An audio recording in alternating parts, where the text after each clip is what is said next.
मैं अमित कुमार रोहिला आज NBCC green view sector 37D की साइट्स पे आया हुआ हूँ। आपने देखा होगा कि पिछले काफ़ी दिनों से एनबीसीसी ग्रीन व्यू में कुछ समस्याएं हैं।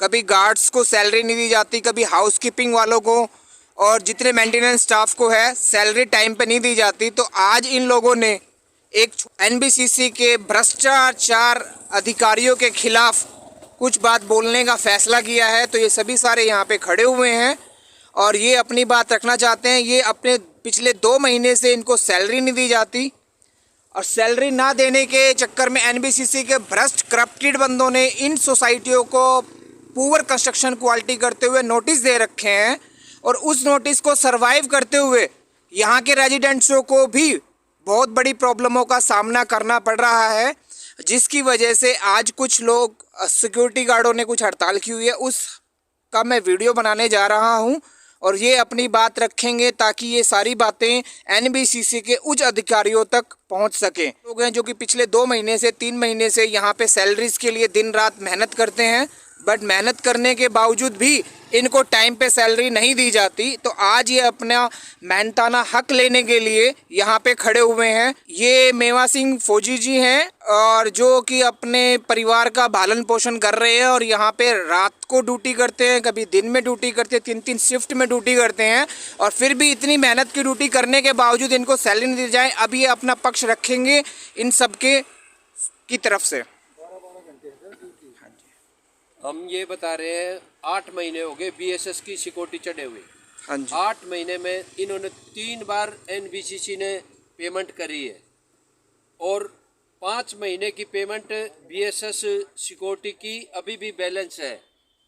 एनबीसीसी स्टाफ पूरा का पूरा इनको कहते हैं, कभी कोई सिस्टम कर देता है, कभी कुछ बोलता है और हम लोगों ने पूरा सिक्योरिटी बीएसएस का पूरा सिक्योरिटी 2 महीने से कोई सैलरी नहीं है और मांगते हैं तो कल देंगे, परसों देंगे, तुम्हारे बिल क्लियर नहीं हुए हैं, कुछ नहीं हुए हैं। अच्छा जी, ये मैं थोड़ा सा जानना चाहूँगा, ये जो सिस्टम चल रहा है ये कितने सालों से और कितने टाइम से चल रहा है? आपके पास आपसे पहले भी कोई कॉन्ट्रैक्टर सोसाइटी होगी, उसके साद भी ऐसी हरकतें होती है या फिर आपके साथ ही पहली बार हो रहा है? उससे पहले टक्सर थी,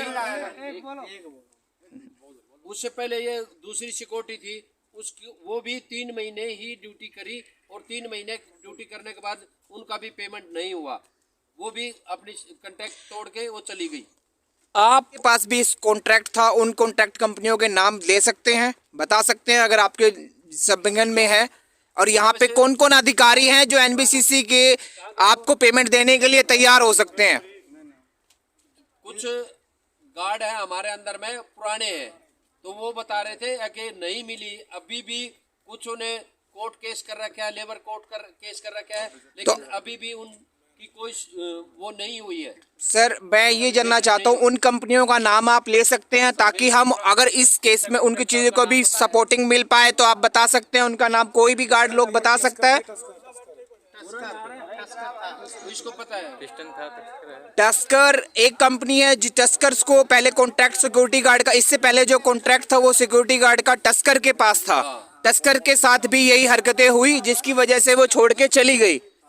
अब आज यही प्रॉब्लम फिर दोबारा ये प्रॉब्लम बीएसएस भी फेस कर रही है।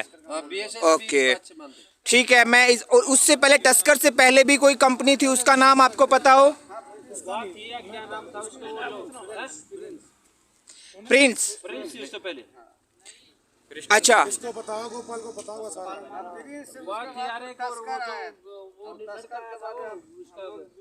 गोपाल को पता है, गोपाल है। पे मेंटेनेंस स्टाफ जो है उनके साथ भी यही हरकतें होती हैं, उनको भी सैलरी टाइम पे नहीं दी जाती, बट उनकी हर बात को धीरे धीरे निगलेक्ट करके एनबीसीसी मैनेज कर लेती है।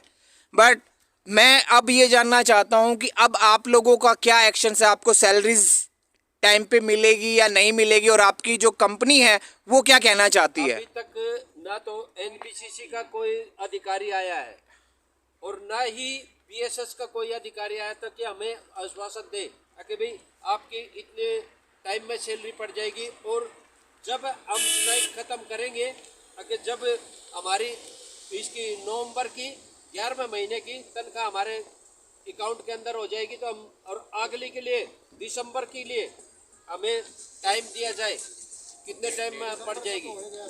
अच्छा, नहीं, जनवरी, ये दिसंबर की कब करेंगे, इसका टाइम दिया जाए। ओके। और कुछ लोग जो अपनी बात अपना पक्ष रखना चाहते हो, जो भी कोई प्रॉब्लम फेस कर रहा हो तो अपनी बातें रख सकता है।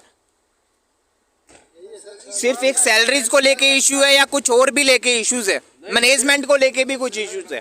नहीं, सिर्फ सैलरी की वजह से। और एनबीसीसी के जो यहाँ पे जो जिन लोगों ने कॉन्ट्रैक्ट दिया है, वो यहाँ के ऑफिसर आपको क्या जवाब देते हैं? ऑफिसर कोई भी हमें आश्वासन नहीं दे रहा है फिलहाल का। इसके लिए कौन यहाँ पे रिस्पॉन्सिबल पर्सन कौन है एनबीसीसी का? अभी क्या बताएं, यहाँ पे कौन से किसी अधिकारी का नाम आप बता सकते हैं जो कि यहाँ पे इंचार्ज हो और उसकी रिस्पॉन्सिबिलिटी के अंडर ये चीजें आती हो और वो उसको निगलेक्ट कर रहा हो? हम हाथ जोड़ के रिक्वेस्ट करते हैं जो भी एनबीसीसी की मैनेजमेंट का अधिकारी हैं उसको इस समस्या का समाधान करने के लिए आगे आएं और इस समस्या का समाधान जल्दी से जल्दी करें। ऐसा है, हम किसी का अधिकारी का नाम नहीं लेना चाहते, वो खुद ही समझदार है और ये अगर जाएगी, ये वीडियो जाएगी उन लोगों के पास में, वो खुद ही इस चीज के शुभ चिंतक होना चाहिए। उसने अभी नाम लेने से कहेगा हमें टारगेट बना दिया, तो हम नहीं नाम लेना चाहते। तो यहाँ पे कितने का अधिकारी आते हैं जो कि, क्योंकि अभी सुनने में आया है कि एनबीसीसी ग्रीन व्यू ने नोटिस दे रखे हैं यहाँ के रेजिडेंट्स को खाली करने के लिए, तो उस टाइम पे तो सिक्योरिटी गार्ड की तो अहमियत और ज़्यादा बढ़ जाती है। आपकी उस अहमियत को ना समझते हुए आपको एनबीसीसी के सपोर्टिंग अधिकारी कोई भी सपोर्ट और कोई भी आश्वासन देने के लिए नहीं आने के लिए तैयार है? बिल्कुल नहीं आने के लिए तैयार, अभी तक आए नहीं। हम 8 बजे हमारी शिफ्ट चढ़ती है, जब से हम। आप कितने बजे से बैठे हैं यहाँ पे?